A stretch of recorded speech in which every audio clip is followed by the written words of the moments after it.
Bonjour, dans cette vidéo, je reçois mon ami Eric Allard avec qui on va échanger sur la mémoire et les champions. Salut Eric. Bonjour Vincent.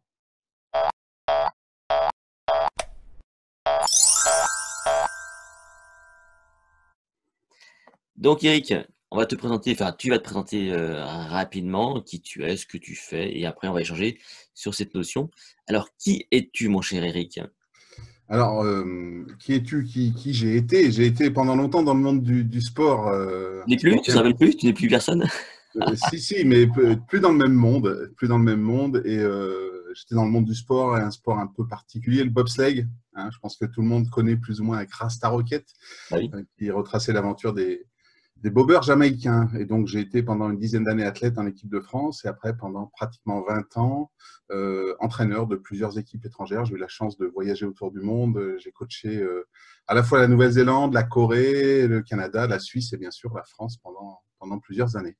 Et la Suisse justement, hein, parlons-en de la Suisse puisque ça a été un peu le point d'orgue Voilà, ça a de été le carrière. point d'orgue à 26 ans après avoir débuté. Hein. Parfois, le chemin, il est long, mais 26 ans après avoir débuté le bobsleigh, en 2014, on a décroché le titre olympique à Sochi en bob à deux. Donc, le Graal un petit peu de tout sportif de haut niveau, ce fameux titre olympique. Toi-même, tu avais décroché une médaille, je crois, hein, en tant que participant, non? Il me semble. Alors, pas au jeu, mais au championnat du monde, oui. J'avais été Ouais, du champion monde. du monde junior et médaillé de bronze au championnat du monde, oui. Exactement. Tu es un champion, et j'aimerais qu'on partage avec toi comment est-ce qu'on utilise sa mémoire en tant que champion, notamment quand on s'entraîne? Qu'est-ce qu'il faut réussir à faire pour maîtriser sa cognition, notamment? Hmm. Ils sont du stress, de la tension, parce que je sais qu'au bobsleigh, c'est très exigeant. La moindre erreur est fatale. Alors, oui, fatal dans le sens où on perd du temps. Bah Hein, oui, c'est ça. faut savoir qu'une piste, en gros, une descente de bob dure à peu près une minute et on va avoir une centaine d'actions à faire en tant que pilote, à peu Et ces près. 100 actions, il faut les faire spontanément ou c'est un schéma que tu dois retenir?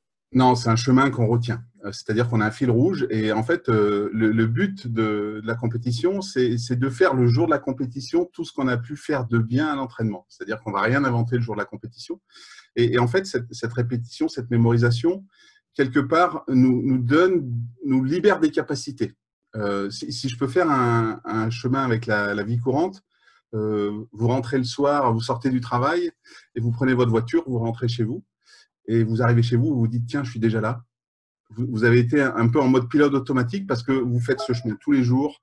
Vous avez créé des automatismes. Et en fait, c'est un peu ce qu'on cherche à créer. Parce que quand on arrive à créer ces automatismes, eh bien, ça libère des capacités pour, je dirais, réagir à des situations qu'on n'avait pas prévues. C'est typiquement le rôle de la charge mentale, enfin du problème de la charge mentale, hein. Quand on est en surcharge cognitive, et ça on l'a déjà vu, c'est qu'effectivement on n'est pas efficace dans le traitement de l'information, quoi. Donc, Voilà. Et vous êtes des spécialistes voilà. de la gestion de la charge mentale. Exactement. Et du coup, la différence avec cette conduite automobile dont je parlais, c'est que nous, moi, mon rôle en tant qu'entraîneur, c'est d'essayer de faire prendre cette chose, que les athlètes le fassent consciemment, en fait.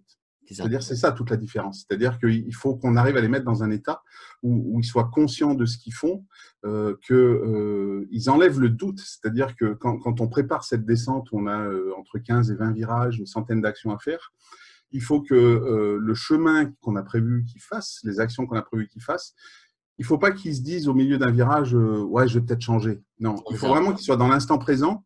Et comme ça, les sensations qu'ils vont essayer d'avoir correspondent au chemin mental qui se sont construits. Et ça fait qu'on aura beaucoup plus de feedback une fois la descente finie.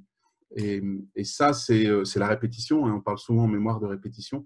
C'est la répétition qui fait ça. Le problème du bobsleigh, c'est que bien souvent, on ne fait que 2 descentes par jour. C'est-à-dire qu'on va être sur une piste de bob pendant 4, 5, 6 heures pour se préparer et on a 2 fois une minute. Et là vient un autre aspect, c'est la visualisation en fait. Et quand tu parles de visualisation, alors toi tu l'as éprouvé pour toi, tu l'as Mmh. aussi exploité en tant qu'entraîneur.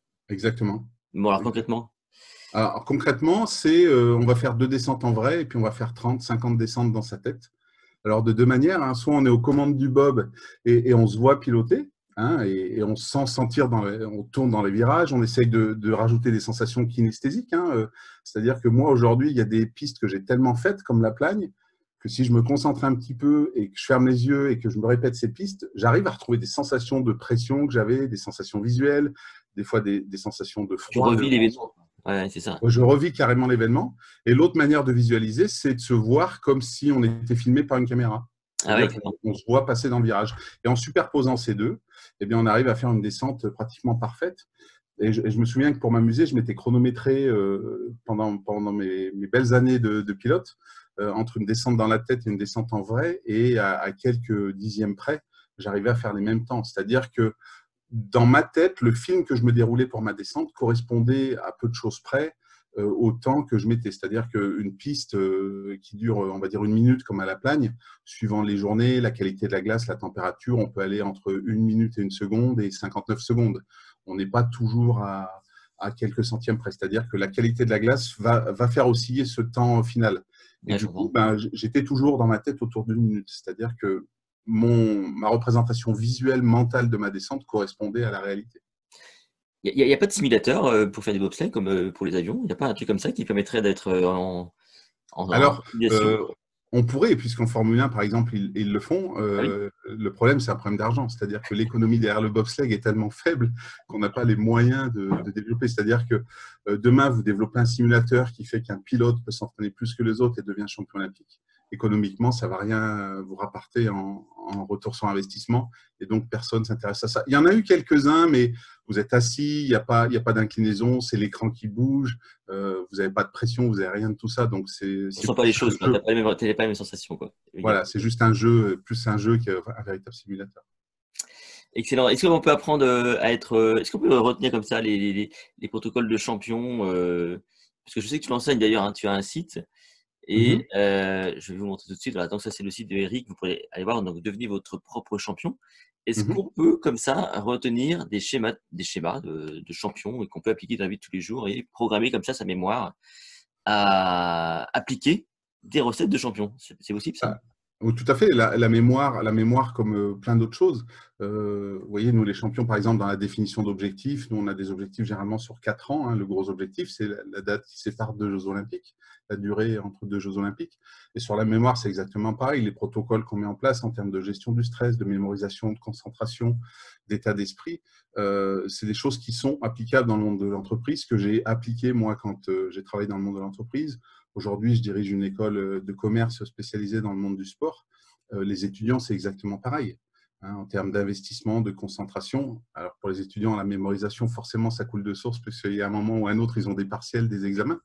Mais dans la vie de tous les jours, c'est pareil. Si on parle de visualisation, aujourd'hui, quand je fais une conférence, quand je vais à un rendez-vous important, etc., eh ben, je me projette dans l'avenir. J'essaye de me dire, ben voilà, comment ça va se passer. C'est pour ça que j'aime bien connaître les lieux, pour les repérer un petit peu avant, pour me voir monter sur scène, par exemple, si c'est une conférence, ou me voir rentrer dans un bureau, si c'est quelqu'un que je connais pour un rendez-vous important. Trouver cette sensation de se serrer la main, de s'asseoir, de se placer, de repérer les lieux. Et comme ça, quand on y vient pour le vrai rendez-vous, on a l'impression d'avoir déjà répété et donc on augmente la confiance, on augmente, etc. Et ça, c'est tout le Ce rôle de la genre de mémoire choses. dite prospective, en fait, hein, mémoire du Exactement, futur, qui permet exactement. donc de se projeter. Mm. Merci Eric, je vous encourage à aller voir donc, le site de Eric, ericallard.fr, dans lequel vous allez retrouver tout le travail, tout son travail, donc pourquoi pas suivre tout le protocole pour devenir un champion et retenir tout ça. Merci Eric, à très bientôt. Merci Vincent, à bientôt.